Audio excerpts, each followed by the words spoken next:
अस्सलाम वालेकुम। आज हम यूनिट 2 काइनेमैटिक्स के न्यूमेरिकल रिस्पॉन्स क्वेश्चंस करेंगे। इनमें हमें जो फर्स्ट क्वेश्चन है उसके बेसिकली डी पार्ट्स 4 पार्ट्स दिए हुए हैं और उसमें हमें कन्वर्जन्स करनी है। ठीक है, तो सबसे पहले हमें जो ए पार्ट दिया हुआ है उसमें है 160 किलोमीटर पर आवर को आपने कन्वर्ट करना है मीटर्स पर सेकंड में। ठीक है, तो इसमें क्या है कि हमने किलोमीटर को मीटर में कन्वर्ट करना है और इस आर को सेकंड में कन्वर्ट करना है। और जो हमारे पास ये साइन होता है इसका मतलब होता है कि इसके बाद वाली वैल्यू को आपने डिवीजन में नीचे लिखना है। ठीक है, अब 160 किलोमीटर से हम मीटर में कैसे जाएंगे, आपने 160 एज इट इज़ लिखना है। किलोमीटर से मीटर में जाने का निहायत आसान तरीका ये है कि अगर आपको प्रीफिक्सेस की वैल्यूज़ आती होंगी तो आपने कन्वर्जन्स करना आपके लिए बिल्कुल भी मुश्किल नहीं होगा। ठीक है, तो किलो जो प्रीफिक्स है उसका क्या मतलब होता है, वो 10⁻³ या 1000 के बराबर होती है। इस तरह से कहीं पे सेंटीमीटर है तो सेंटीमीटर से अगर आपने मीटर में जाना है तो अगर आपको सेंटी की जो प्रीफिक्स है उसकी वैल्यू पता है 10⁻⁻² तो आप इजीली मीटर में कन्वर्ट कर सकते हो।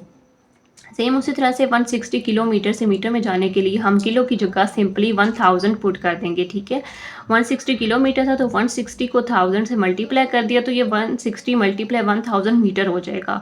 साथ में ये जो साइन है ये डिवीजन में चेंज होगा पर आर, आर से हमने सेकंड्स में जाना है तो आर से सेकंड में कैसे जाएंगे कि हम उसको एक आर में जो है वो 60 मिनट्स होते हैं और 60, ठीक है, और कितने सेकंड्स होते हैं 60 सेकंड्स भी होते हैं। तो इस तरह से हमने आर से ये सेकंड में कन्वर्ट कर लिया है।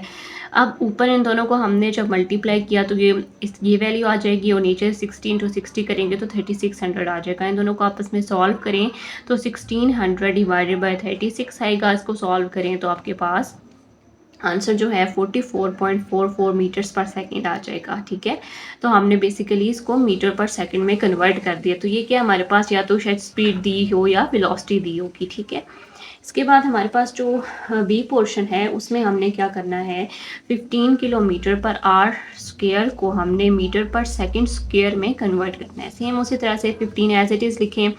किलोमीटर को मीटर में कन्वर्ट करने के लिए किलो की जगह हम 1000 पुट कर देंगे। ये साइन डिवीजन में चेंज होगा पर आर का स्क्वायर आ गया। ठीक है, जैसे हमने आर को सेकंड में किया था ना, अब यहाँ पे आर का स्क्वायर है, मतलब हमने जो एक आर को सेकंड में कन्वर्ट करने के लिए जो प्रोसेस किया था उसको अब 2 बार करना होगा। मल्टीपल जो है 2 बार हमें करना होगा, मल्टीपल टाइम करना होगा। ठीक है, तो 16 × 60 है तो 1 आवर जो है वो सेकंड में कन्वर्ट हुआ है। तो हमें तो यहाँ पे आर का स्क्वायर दिया हुआ है और उस आर के स्क्वायर को हमने सेकंड के स्क्वायर में कन्वर्ट करना है। तो इस वजह से हमें ये जो स्टेप है 16 × 60 ये 1 सेकंड में कन्वर्ट हुआ है, 1 आर तो 2 आर हैं, तो इस वजह से हमें ये स्टेप 2 बार लिखना पड़ेगा कि एक बार जो है 1 आवर 60 से 60 1 सेकंड में कन्वर्ट हुआ है और जो हमें एच आर का स्क्वायर दिया हुआ है, आर का स्क्वायर दिया हुआ है, वो दूसरा हमने ये लिख दिया कि 60 × 60 ये सेकंड में कन्वर्ट हो गया। इन दोनों को सॉल्व करें 15000 आ गया, नीचे इनको सॉल्व करें तो 3600 × 3600 आ जाएगा। इस पूरे को आप सॉल्व कर लें तो आपके पास आंसर जो है 1.15 एक्सपोनेंट -3 मीटर पर सेकंड स्क्वायर आ जाएगा। या एक और जो हम इसको लिख सकते हैं, अगर आप साइंटिफिक नोटेशन में नहीं भी लिखना चाहते, इसको अगर हम -3 है इसको हम ओपन करके लिखें तो आंसर आप इस फॉर्म में भी लिख सकते हैं। ठीक है, इसके बाद हमारे पास जो सी पोर्शन है उसमें हमें जो वैल्यू दी हुई है वो है 36 मीटर्स पर second into kilometre per our. अब जो हमने ए और बी पार्ट पढ़ा है ना, ये उसके ऑपोजिट है। वहाँ पे हम किलोमीटर पर आवर से मीटर्स पर सेकंड में जा रहे थे, यहाँ पे मीटर्स पर सेकंड से किलोमीटर पर आवर में जाएंगे तो ये बिल्कुल उसके ऑपोजिट हो जाएगा। ठीक है, कन्वर्जन ऑपोजिट हो जाएगी। वहाँ पे क्या होता था कि हमने लाइक जो हमारा आर से सेकंड में जा रहे होते थे तो 16 × 60 हम डिवीजन में लिखते होते थे और 1000 ऊपर लिखा करते थे। यहाँ पे ऑपोजिट काम हो जाएगा। 30 मीटर पर सेकंड है तो 36 सॉरी, तो 36 हमने लिखा। अब हमने जो है मीटर से किलोमीटर में जाना है तो मीटर से किलोमीटर में जाने के लिए हमें 1000 से डिवाइड करना पड़ेगा, मल्टीप्लाई नहीं करना। मल्टीप्लाई कब करना है, जब किलोमीटर से मीटर में जाना है तो मल्टीप्लाई करने का मकसद ये है कि मीटर के साथ किलो है ना, तो हमने यहाँ 1000 लिख सकते हैं, तो 1000 यानी कि मीटर से मल्टीप्लाई हो रहा है। ठीक है, तो अब हमें जो कि मीटर से किलोमीटर में जाना है तो 36 को डिवाइड करना पड़ेगा 1000 से कि हम इसको किलोमीटर में कन्वर्ट कर दें। इसी तरह से सेकंड से अब हमने आर में जाना है, तो सेकंड से आर में जाने के लिए हम 36 को मल्टीप्लाई करेंगे 60 इंटू 60 से, ठीक है। इसको आप सॉल्व कर लें तो हमारे पास ऊपर ये वैल्यू आ जाएगी और नीचे 1000 है। इन दोनों को आपस में सॉल्व कर लें तो हमारे पास आंसर जो है 129.6 किलोमीटर पर आर आ जाएगा, ठीक है। तो हमने 36 मीटर पर सेकेंड को किलोमीटर पर आर में यहाँ पे कन्वर्ट कर लिया है सक्सेसफुली। इसके बाद जो डी पोर्शन है उसमें हमने क्या करना है, 1 मीटर पर सेकंड स्क्वायर को किलोमीटर पर आर स्क्वायर में कन्वर्ट करना है। अगेन ये बिल्कुल सी पोर्शन जैसा है, इसमें 1 आपने एज इट इज़ लिखा, मीटर से किलोमीटर में जाने के लिए 1000 से डिवाइड करना पड़ेगा, ठीक है। अब सेकंड स्क्वायर से आर स्क्वायर में जाने के लिए अभी हमने पीछे सेकंड से आर में जाने के लिए क्या किया था, 60 इंटू 60 से मल्टीप्लाई किया था, ठीक है, जब सेकंड से आर में जाना होता है। तो यहाँ पे हमारे पास 2 सेकंड है, सेकंड का स्क्वायर है, तो हमें ये प्रोसेस 2 बार रिपीट करना होगा। तो इसलिए 60 इंटू 60 ये एक आर आ जाएगा और अगेन 60 इंटू 60 ये एक और आर आ जाएगा, जो कि हमने सेकंड से आर में जा रहे हैं, ठीक है। तो इस वजह से सेकंड स्क्वायर से आर स्क्वायर में हमारे पास ये कन्वर्जन हो जाएगी। अब इनको सॉल्व कर लें तो हमारे पास ये ऊपर आंसर आ जाएगा और नीचे 1000 आ जाएगा। इन दोनों को आपस में सॉल्व करें तो 12960 किलोमीटर पर आवर्स के हमारे पास आंसर आ जाएगा। इनको आप चाहे तो साइंटिफिक नोटेशन में भी लिख सकते हैं, नो प्रॉब्लम एट ऑल। हमारे पास क्वेश्चन 2 है, इसमें हमें बताया हुआ है कि in 10 second cyclist increases its speed from 5 kilometre per hour to 7 kilometre per hour while a car moves from rest to 20 kilometer per hour in same time, calculate and compare acceleration in each case। तो basically इसमें हमें जो है ना वो 2 cases दिए हुए हैं, एक साइक्लिस्ट के बारे में कि एक बार उसकी जो स्पीड है ना वो 5 किलोमीटर से 7 किलोमीटर तक जो है वो इंक्रीज़ हुई है, और ठीक है। और जो एक कार है वो रेस्ट से लाइक वो 0 पे थी, पहले उसकी स्पीड नहीं थी ना कोई, वो रेस्ट पे है, ठीक है, उसकी कोई भी वेलोसिटी नहीं है। तो रेस्ट से जो है उसकी स्पीड या जो वेलोसिटी है वो 20 किलोमीटर पर आवर में गई है और टाइम दोनों का सेम है। तो अब हमने क्या करना है, कैलकुलेट भी करनी है और कंपेयर भी करनी है कि इन दोनों केसेस में एक्सेलरेशन कितनी होगी, ठीक है। तो हम फर्स्ट केस को पहले सॉल्व कर लेते हैं, इसका देख लेते हैं क्या क्या हमें डाटा गिवन है। फर्स्ट केस के लिए डाटा जो गिवन है वो टाइम है, टाइम आल्सो दोनों केसेस में सेम होगा। टाइम जो है वो 10 सेकेंड्स आ जाएगा। जो फर्स्ट केस है वो साइक्लिस्ट वाला है, ठीक है, ये साइक्लिस्ट वाला केस है, ठीक है। इसमें स्पीड अगर आप देखें इनिशियल क्या थी, 5 किलोमीटर थी, आप क्वेश्चन में देख सकते हैं इनिशियली 5 किलोमीटर थी, ठीक है। 5 किलोमीटर से जो है वो 7 किलोमीटर में ये गई है, तो इस वजह से हम जो है इसकी final speed 7 kilometre per our लिख देंगे। अब हमें फाइंड क्या करना है, एक्सेलरेशन फाइंड करनी है। एक्सेलरेशन का यूनिट मीटर पर सेकंड स्क्वायर होता है। ये यहाँ पे यूनिट दिखाने का मकसद ये है कि हमें जो इनिशियल स्पीड या वेलोसिटी दी हुई है ना वो किलोमीटर पर आवर में दी हुई है, तो हमें सबसे पहले उसको स्टैंडर्ड यूनिट में कन्वर्ट करना होगा, क्योंकि हमने उसको किलोमीटर से मीटर में जाना है और ये जो 2 आवर्स हैं इनको हमने सेकंड में कन्वर्ट करना है, ठीक है। तो अब हम कन्वर्जन सबसे पहले कर लेते हैं। कन्वर्जन्स में मैंने क्या किया कि पहले इनिशियल स्पीड लिखी वो 5 किलोमीटर पर आवर है, तो इसको हमने किलोमीटर पर आवर से जैसे मीटर पर सेकंड में लेकर गए थे, जो हमने फर्स्ट क्वेश्चन पढ़ा है उसका ए जो पार्ट था सेम उसी तरह से कन्वर्जन होगी कि 5 एज इट इज़ लिखा, किलो की जगह आपने 1000 लिखा, ये किलोमीटर इस तरह हम लिख सकते हैं, ठीक है, किलो की जगह 1000 लिख दिया। पर आर का मतलब है कि हमने डिवीजन में आर लिखना है और उसको सेकंड में कन्वर्ट करना है, तो ये 60 इंटू 60 हम लिखेंगे तो ये आर से सेकंड में कन्वर्जन हो जाएगी, तो ये हमारे पास आंसर 1.388 मीटर पर सेकंड आ जाएगा। सेम इसी तरह से जो हमने यहाँ फाइनल स्पीड बताई हुई है वो है 7 किलोमीटर पर आर, तो उसको मैंने मीटर पर सेकंड में कैसे कन्वर्ट किया है कि 7 मल्टीप्लाई 1000 डिवाइडेड बाय 60 इंटू 60, तो यहाँ आंसर 1.94 मीटर पर सेकंड आ जाएगा, ठीक है। तो ये हमारे पास जो इनिशियल स्पीड आपको केस 1 की दी हुई है साइक्लिस्ट वाले केस में उसकी हमने कन्वर्जन्स कर ली हैं, ठीक है। इसी तरीके से अब हमें जो यहाँ पे इन्होंने यहाँ पे हमें जो सेकंड केस दिया हुआ है ना उसका अगर मैं डाटा यहाँ पे बता दूँ तो वो क्या है, एक हमें टाइम तो दोनों केसेस में सेम था, 10 सेकंड्स आ गया, ठीक है। इनिशियल स्पीड सेकंड केस में रेस्ट से 20 किलोमीटर पर आवर हो गई है, ठीक है, तो इनिशियल स्पीड उसकी 0 हो गई, तो उसकी फाइनल स्पीड है वो 20 किलोमीटर पर आवर आपको क्वेश्चन की स्टेटमेंट में गिवन है, ठीक है। तो 0 चाहे किलोमीटर पर आवर में है, चाहे हम इसको मीटर पर सेकंड में भी कन्वर्ट कर लें तो इससे कोई फ़र्क नहीं पड़ेगा, क्योंकि वो 0 है, तो 0 जिस भी चीज़ से मल्टीप्लाई होगा, अगर हम इसको किलोमीटर पर आवर से सेकंड में भी कर लें तो 0 क्या होगा, 0 मल्टीप्लाई 1000 डिवाइडेड बाई 60 इंटू 60, तो 0 जिस चीज़ से मल्टीप्लाई हो चाहे डिवाइड हो आंसर तो 0 ही आना होता है, ठीक है। तो इस वजह से हम इसको कन्वर्ट ही नहीं करेंगे।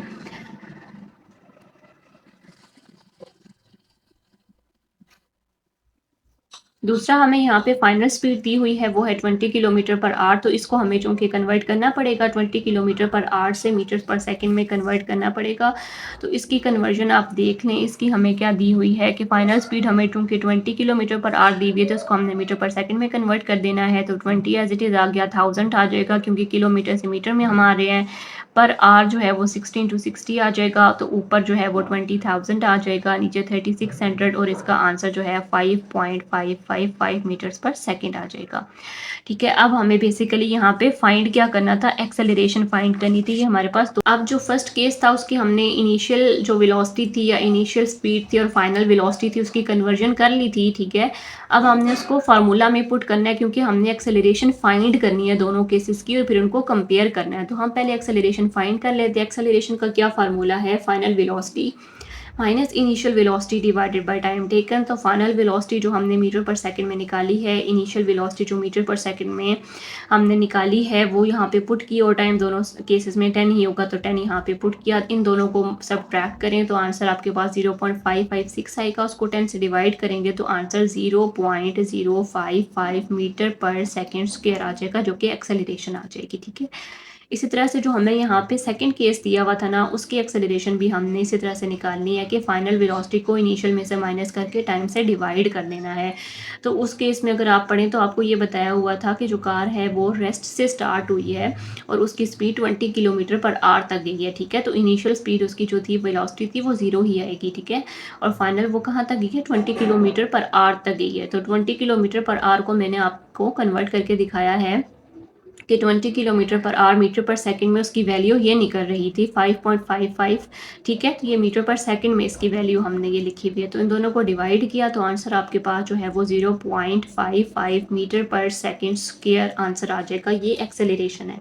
तो हमें इन्होंने क्वेश्चन में यही कहा था, दो केसेस दिए थे, एक साइकिलिस्ट का और दूसरा कार का, कि उनकी हमने एक्सेलरेशन कैलकुलेट करनी है और उनको कंपेयर करना है। तो ये आपको इन दोनों का आंसर मिल चुका है। नेक्स्ट है क्वेश्चन 3। इसमें हमें बताया हुआ है a ball is throne straight up such that it took 2 seconds to reach the top, after which it started falling back. What was the speed with which the ball was thrown up?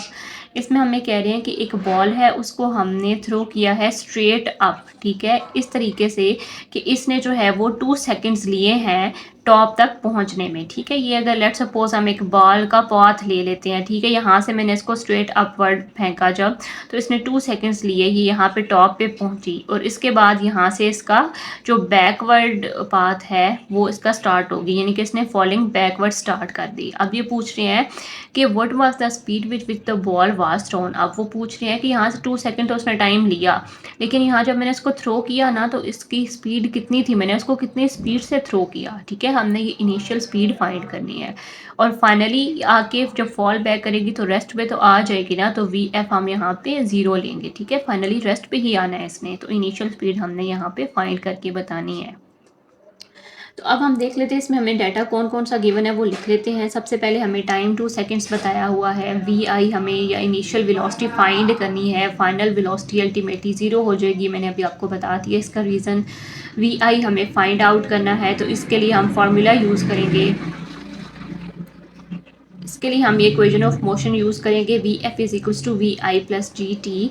इसमें हमें we आई जो है वो find out करना है। तो V F यहाँ पे अपनी जगह पे है, जी टी यहाँ पे प्लस में था तो इस साइड पे आके माइनस हो जाएगा, तो ये इक्वल्स टू वी आई के आ जाएगा। ठीक है, वी एफ हमारे पास 0 है, माइनस एज इट इज़ आ गया। जी और टी में टी की जगह आपने 2 पुट कर दिया, जी की वैल्यू 9.8 आएगी, लेकिन यहाँ पे माइनस इस वजह से आएगा कि जो मैंने अभी आपको पाथ बताया है ना जैसे बॉल का, तो ठीक है, तो बॉल को मैंने इनिशियली अपवर्ड डायरेक्शन में फेंका। ठीक है, इसका जो बात है ये ऊपर की तरफ जा रही है और इस वक्त जी की जो डायरेक्शन है वो डाउनवर्ड है। जी या ग्रेविटी की जो एक्सेलरेशन है, एक्सेलरेशन ड्यू टू ग्रेविटी, वो हमेशा डाउनवर्ड एक्ट कर रही होती है ना, तो हमारी बॉल की यहाँ पे डायरेक्शन अपवर्ड है और जी की डायरेक्शन डाउनवर्ड है, तो इस वजह से इसके साइन जो है वो नेगेटिव का साइन आएगा, माइनस साइन आएगा जी के साथ, तो इसलिए मैंने यहाँ पे ये माइनस लिखा है।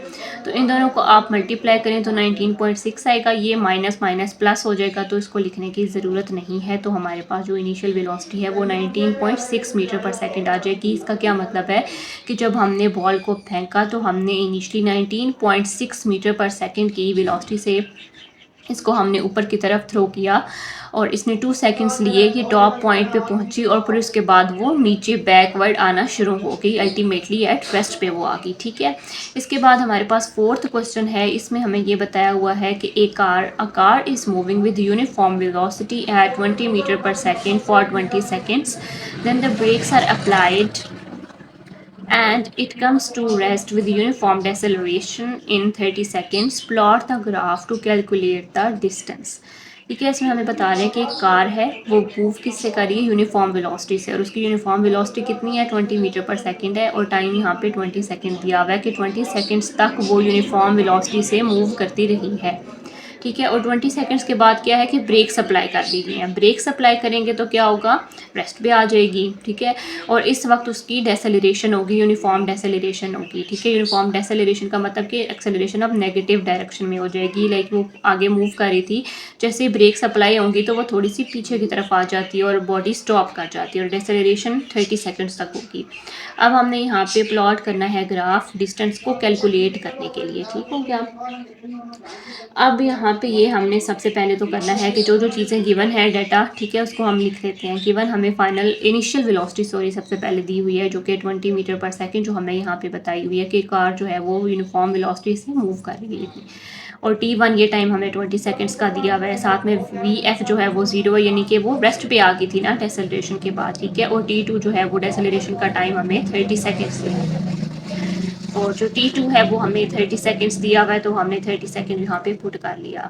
अब ग्राफ जब हमने किसी भी चीज़ के लिए ड्रॉ करना होता है तो हमें कैसे पता चलेगा कि हमने किन दो वैल्यूज़ के दरमियान ग्राफ ड्रॉ करना है। तो इसका आसान सा मैं आपको एक रूल बता देती हूँ, वो ये है कि जैसे अभी हमें ना कैलकुलेट करना है डिस्टेंस। ठीक है, ये डिस्टेंस को हम नॉर्मली ऐसे रिप्रेजेंट कर रहे होते हैं, तो आप देखें कि डिस्टेंस का फार्मूला क्या होता है। डिस्टेंस इसी तरह से हमारे पास आता है ना कि उसमें हम जो है वो जो हमारी स्पीड है उसको टाइम से मल्टीप्लाई करवा देते हैं। ठीक है, तो इसका क्या मतलब है कि इस फार्मूला में हमारे पास स्पीड आ रही है, वेलोसिटी आ रही है, साथ में टाइम आ रहा है। तो हम जो अभी ग्राफ बनाएंगे ना डिस्टेंस कैलकुलेट करने के लिए, वो उसमें हम यही दो वैल्यूज़ लेंगे कि हम एक्स एक्सिस और वाई एक्सिस हमारे पास दो होते हैं ना, तो एक पे हम जो है वेलोसिटी लेंगे या स्पीड लेंगे और दूसरे पे हम टाइम लेंगे। यूजली जो है ये में इसको यहाँ पे वाई आता है और यहाँ पे एक्स आता है, और यूजली हम टाइम को हमेशा एक्स एक्सिस पे लिया करते हैं, और जो हमारी दूसरी क्वांटिटी होती है उसको हम वाई एक्सिस पे लेते हैं। तो यहाँ पे आप इसको दो लाइंस इस तरह से लिख सकते हैं, to plot the graph for calculating distance we will be plotting the values of velocity on y-axis and values of time on x-axis। कि हमें ग्राफ प्लॉट करना है डिस्टेंस को कैलकुलेट करने के लिए, तो हम जो वेलोसिटी की वैल्यूज़ हैं वो y-axis पे लेंगे यहाँ पे, और जो वैल्यूज़ हैं टाइम की वो x-axis पे लेंगे, यहाँ पे लेंगे। ठीक है, ये मैंने ग्राफ ड्रॉ कर लिया है। ये किस तरह से ड्रॉ किया कि एक आपने वाई एक्सिस ड्रॉ किया, एक एक्स एक्सिस ड्रॉ किया।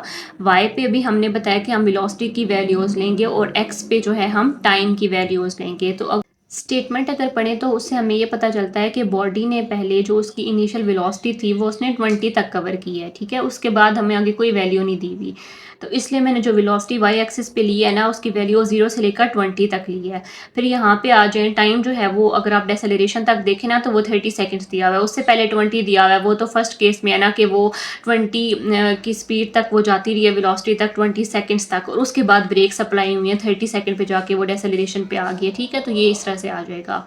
इसके अलावा अब हमने यहाँ पे ये जो मैंने ये लाइन ड्रॉ की है, ये क्यों की है कि अगर आप देखें ना कि जो 20 हमारे पास जब 20 सेकंड्स थे तो उसकी वेलोसिटी जो है वो 20 थी, तो इस वजह से मैंने यहाँ पे डॉट लगाया, यहाँ पे लगाया। हमने इसको नीचे से जैसे ये डॉटेड लाइन दिखाई है कि 20 टाइम पे या 20 सेकंड्स पे उसकी जो वेलोसिटी है वो 20 तक है। ठीक है, तो यहाँ तक मैंने दिखाया है, और जब वो 20 सेकंड्स पे पहुँची ना तो उसके बाद उसकी ब्रेक सप्लाई हुई हैं, और अब जो है वो 30 सेकंड्स तक आते आते उसकी जो वेलोसिटी है ना वो कम होती गई है।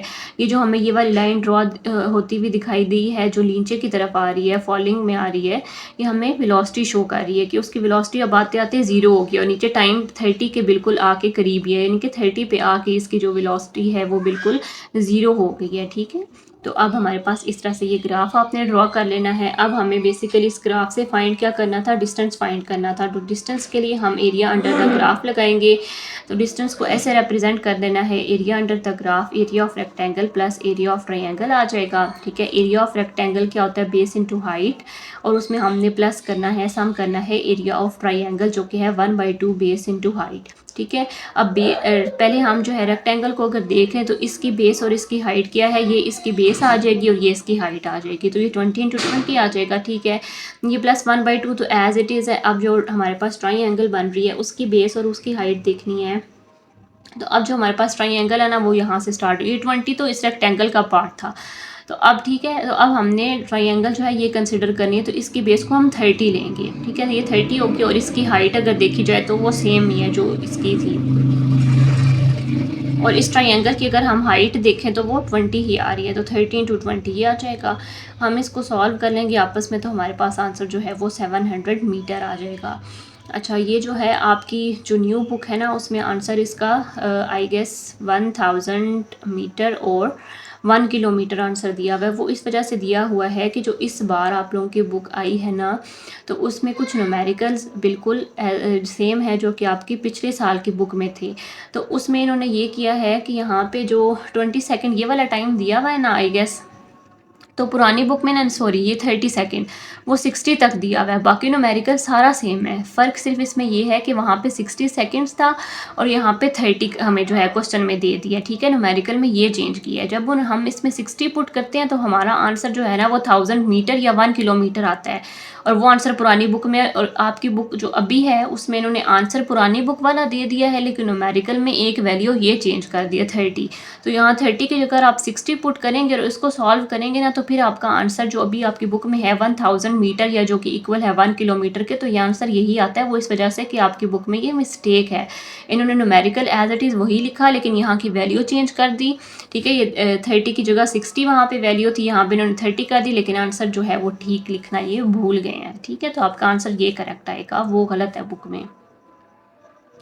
इसके बाद फिफ्थ अगर आप देखें तो इसमें हमें ये बताया हुआ है कि a girl starts her motion by racing bicycle in a straight line at speed of 50 kilometre per hour. Her speed is changing at a constant rate if she stops after 60 second, what is her acceleration. एक girl है जो कि अपनी motion start कर रही है bicycle से straight line में और उसकी स्पीड जो है वो 50 किलोमीटर पर आवर है और उसकी स्पीड कांस्टेंट रेट पे चेंज हो रही है। और फिर कह रहे हैं कि अगर 60 सेकंड्स के बाद वो रुक जाती है, स्टॉप कर जाती है, तो अब उसकी एक्सेलरेशन क्या होगी। तो हम सबसे पहले डाटा लिख लेते हैं जो कि हमें गिवन है। ठीक है, सबसे पहले गिवन में हमें इनिशियल स्पीड उसकी जो दी हुई है वो 50 किलोमीटर पर आवर है, उसको हमने मीटर पर सेकंड में कन्वर्ट कर लिया है। कैसे कि 50 एज इट इज़ आया, किलोमीटर से मीटर में जाना है तो किलो की जगह 1000 आ जाएगा। पर आवर का मतलब है कि नीचे आपने कन्वर्ट करना है उसको 60 इंटू 60, तो वो 3600 आता है। दोनों को आप सॉल्व कर लें तो 13.88 मीटर पर सेकेंड आपका जो है वो आंसर आ जाएगा। फाइनल वेलोसिटी उसकी ज़ीरो हो जाएगी क्योंकि वो अल्टीमेटली रेस्ट पे आ गई है।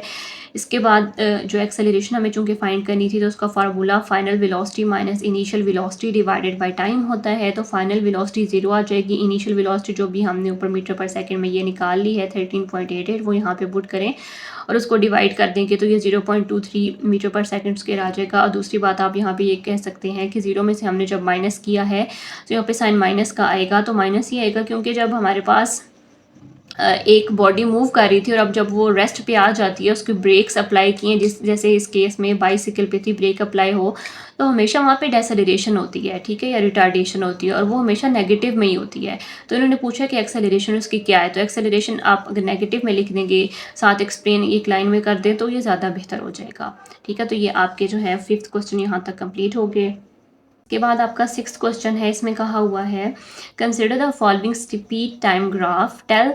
दो पार्ट्स आपको दिए हुए इनके बारे में हमें बताना है। ए पार्ट में ये पूछा हुआ है which part of the graph is slowly acceleration deceleration and zero acceleration. और बी पार्ट में पूछा हुआ है calculate the cover distance from 10 seconds to 20 seconds from the graph. तो इसमें हमसे दो बातें पूछी हुई हैं। एक्चुअली आई गेस यहाँ पे शोइंग आता है, मैंने बाय मिस्टेक इसको जो है वो स्लोली लिख दिया है। तो इसमें हमें ये बताना है, ग्राफ हमें ये वाला दिया हुआ है, ठीक है। इसमें आपको बताना है, देख के हमें आइडेंटिफाई करना है कि इसमें कौन सा पार्ट जो एक्सेलरेशन शो कर रहा है, कौन सा डेसेलरेशन शो कर रहा है और कौन सा बिल्कुल जीरो एक्सेलरेशन शो कर रहा है, ठीक है। तो ए पार्ट में हमें सिर्फ इतना ही बताना है कि कौन सा पार्ट ये तमाम चीज़ें शो कर रहा है। तो सबसे पहले मैंने जो है वो ए का सोल्यूशन दे दिया है। ए का सोल्यूशन अगर आप ग्राफ से देखें ना, तो मैंने इनको, इस ग्राफ को जो है वो पॉइंट्स में स्प्लिट कर दिया है, ठीक है। आपके बुक में एज इट इज़ यही ग्राफ बना हुआ है, ठीक है। यहाँ पे जो है वो स्पीड दी हुई है मीटर पर सेकंड में, और जो हमारा एक्स एक्सिस इस पे टाइम दिया हुआ है सेकंड्स में। तो ये मैंने एज इट इज़ वो ड्रॉ कर लिया है। तो इसको मैंने स्प्लिट इस तरह से कर लिया कि इसको मैंने ज़ीरो नहीं ओ पॉइंट कंसिडर कर दिया है। जहाँ पे स्पीड हमारी और टाइम ज़ीरो है वहाँ पे मैंने ओ पॉइंट ले लिया। इसके बाद जो हमें यहाँ पे एक पॉइंट दिया हुआ है, इसको ए ले लें। इसके बाद बी और ये सी, आप इनको कोई भी पॉइंट्स ले सकते हैं, P Q R S P T भी ले सकते हैं, ये आप पे डिपेंड करता है, ठीक है। तो अगर हम जो हमें इस ग्राफ में जो पार्ट ओ ए शो किया हुआ है ना, यहाँ से यहाँ तक, इसमें आपको क्या नज़र आ रहा है, आप टाइम पे देखें और इस जो हमारा स्पीड है इसके एक्सेस पे देखें, तो आपको क्या नज़र आ रहा है कि ये कॉन्टीन्यूसली स्पीड टाइम के साथ साथ इंक्रीज़ किए जा रही है। फॉर एग्जांपल अगर यहाँ पे टाइम 2 है, यहाँ पे मैं देखूँ 3 है, यहाँ पे मैं देख रही हूँ 4 है, अब इस सब टाइम पे देखें तो आपको स्पीड बढ़ी हुई नज़र आ रही है। लाइक अगर ये मैं यहाँ पे मैंने बोला ना कि ये 2 है, तो 2 टाइम पे जब मैंने देखा तो इसकी स्पीड मुझे 10 नज़र आ रही थी। जब यहाँ टाइम 3 सेकंड्स मैंने देखा तो इसकी स्पीड बढ़ी हुई मुझे 20 पे नज़र आ रही है, लेट्स सपोज, ठीक है। इस तरह मैंने 4 सेकंड्स पे जब देखा तो इसकी स्पीड जो है वो 20, लेट्स से कि 25 हो चुकी है, ठीक है। तो ये आपको क्या नज़र आ रहा है कि टाइम के इंक्रीज़ होने के साथ साथ इसकी स्पीड भी इंक्रीज़ हुए जा रही है, ठीक है, या वेलोसिटी इसकी इंक्रीज़ हुए जा रही है। तो ये जो पार्ट है ना, ये एक्सेलरेशन को रिप्रेजेंट कर रहा है कि यहाँ पे स्पीड इंक्रीज़ हो रही है, तो ये एक्सेलरेशन आ जाएगी, ठीक है। इसमें इन्होंने हमसे ये पूछा हुआ था कि एक्सेलरेशन कौन सा पार्ट शो कर रहा है, तो जो ए पार्ट है, या पी क्यू अगर आप इसको बोलते हैं, तो जो पॉइंट का नाम आपने दिया है, तो जो ये वाला पोर्शन है ना जिसको मैंने रेड लाइन से दिखाया है, ये एक्सेलरेशन को रिप्रेजेंट कर रहा है। दूसरी बात इन्होंने डेसेलरेशन का पूछा हुआ है, ठीक है, डिसेलरेशन का पूछा हुआ है।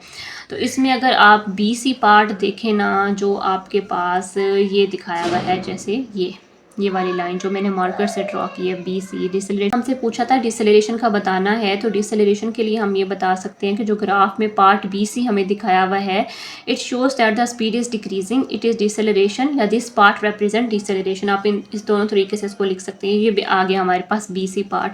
इसमें आपको नज़र आ रहा है कि स्पीड जो है ना वो कॉन्टीन्यूसली डिक्रीज़ हो रही है, ठीक है, टाइम के साथ साथ। अगर हम देखें, ये 26 अगर टाइम है, ये 27 है, ये 28 है, लेट्स सपोज, ठीक है। तो 25 पे जो है ना, अगर हमें इसको 26 हो रही है, तो इसके अगर मैं लाइन ड्रॉ करूँगी तो ये मुझे यहाँ पे शो हो रही है। लेट्स सपोज ये यहाँ से मैं अगर मैच करती हूँ तो ये 22 पे आ रही है, फिर 26 के बाद यहाँ पे आई तो ये तो 20 लेट्स सपोज होगी, ठीक है। उसके बाद ये हमारे पास, जब मैंने टाइम यहाँ से 29 पे देखा तो ये यहाँ पे इसके लाइन के साथ ज्वाइन की तो ये 19 तक पहुँच गई। तो आपको क्या नज़र आ रहा है कि स्पीड कॉन्टीन्यूसली कम हुए जा रही है। अगर यहाँ से मैच करें तो ये तो मतलब अगर मैंने ये 9 अगर यहाँ से मैच करूँ तो 20 से 10 पे आ रही है, तो ये अगर मैंने यहाँ पे 22 लिया था तो उसके बाद जो है ना मुझे ये डाउनवर्ड में लाइक लाना पड़ेगा, इसके मुताबिक नहीं। लेकिन मैं जब समझाने के लिए कह रही हूँ, अगर पहले 22 अब 20 और अब 19 हो गया तो ये कम हुए जा रही है, ठीक है, स्पीड। तो ये पार्ट जो है वो रिप्रेजेंट कर रहा है डिसेलरेशन को। और एंड पे इन्होंने हमसे पूछा हुआ है कि ज़ीरो एक्सेलरेशन जो है वो कौन सा पार्ट शो कर रहा है। तो इसके लिए आप लिखेंगे कि in graph the part a b shows that speed is not changing, that speed is constant, so it represents zero acceleration. जो पार्ट है आपके पास ए बी, ठीक है, ए बी में आपको क्या नज़र आ रहा है कि इस पॉइंट पे इसकी स्पीड ये बिल्कुल इस 50 के साथ है, ये तो चेंज ही नहीं हुई, ठीक है। चेंज इस केस में हो रही है या इस बी सी वाले केस में हो रही है। यहाँ पे तो ये बिल्कुल स्ट्रेट लाइन है 50, टाइम तो पास हो रहा है लेकिन टाइम के पास होने से इसकी स्पीड पे फ़र्क नहीं पड़ रहा। तो जब स्पीड चेंज नहीं हो रही, वेलोसिटी में चेंज नहीं आ रहा, तो एक्सेलरेशन ज़ीरो आ जाती है। कैसे, V F minus V I divided by T, यानी कि हम चेंज इन वेलोसिटी लिख रहे होते हैं, ठीक है। और जब कोई चीज़ कांस्टेंट होती है ना तो उसका चेंज हमेशा ज़ीरो आ जाता है। अगर वेलोसिटी चेंज ही नहीं हुई, वो 50 से 50 ही रही है, तो हम माइनस करेंगे तो ज़ीरो आएगा, जिसको भी डिवाइड उस नंबर से हम करेंगे तो आंसर तो ज़ीरो ही आएगा। तो यहाँ पे ज़ीरो एक्सेलरेशन आ जाएगा इसका आंसर, ठीक है। इस तरह से बी पार्ट में आपको पूछा हुआ है कि calculate the cover distance from 10 seconds to 20 seconds. अब टाइम देखेंगे, टाइम आपको जो है वो एक्स एक्सिस पे रिप्रेजेंट किया हुआ है। ये आपके 10 सेकंड्स आ गए और ये आपके 20 सेकंड्स आ गए। इन्होंने पूछा हुआ है कि यहाँ 10 से 20 तक इसने कितना डिस्टेंस कवर किया है, इस ग्राफ से देख के आपने कैलकुलेट करके इनको बताना है।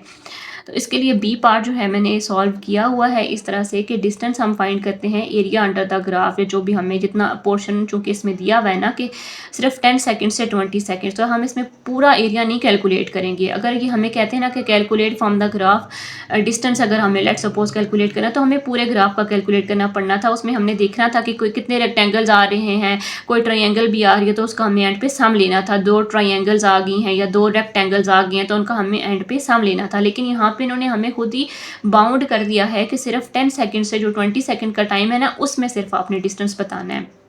तो उसको अगर हम देखें ना यहाँ ग्राफ से, ये 10 सेकंड ये है और ये 20, तो ये तो एक रेक्टेंगल बन रहा है, ठीक है। तो अगर हम रेक्टेंगल का एरिया निकाल लेंगे तो यहाँ से हम इजीली डिस्टेंस बता सकते हैं। तो एरिया अंडर ए बी क्या आ जाएगा, एरिया ऑफ रेक्टेंगल जो कि लेंथ इंटू विड्थ होता है, ये लेंथ इंटू ब्रेथ होता है, तो वो 15 × 10 आ जाएगा, तो वो 500 आ जाएगा। तो वो किस तरह से आया है कि हमारे पास अगर इसकी जो ये ब्रेथ देख लें 20 और 10 है, तो 20 - 10 करेंगे तो 10 हमारे पास विड्थ आ जाएगी या ब्रेथ आ जाएगी। इसकी हाइट अगर देखें तो ये 50 आ रही है, ठीक है। तो इसलिए हम 10 × 50 करेंगे तो हमारा आंसर जो है वो 500 मीटर आ जाएगा। ये आपके क्वेश्चन जो आपके चैप्टर 2 हैं उसके न्यूमेरिकल्स यहाँ पे कंप्लीट हो गए हैं। Thank you so much.